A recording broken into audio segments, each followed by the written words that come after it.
So, will Mandamos like to compel the register of deeds? No.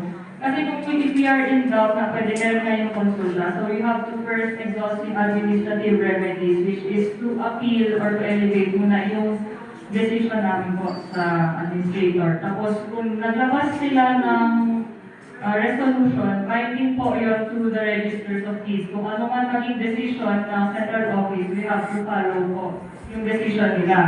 If they said na not registrable, the presenter has the option of appealing that decision sa Court of Appeals. Yun lang po. Thank you po. Namin kayo, pupunta kami sa Register of Deeds o Registry of Deeds. Sa Registry of Deeds tayo pupunta, hindi sa Register of Deeds. Register yung pong tao, kung ikaw ba sa tito. No?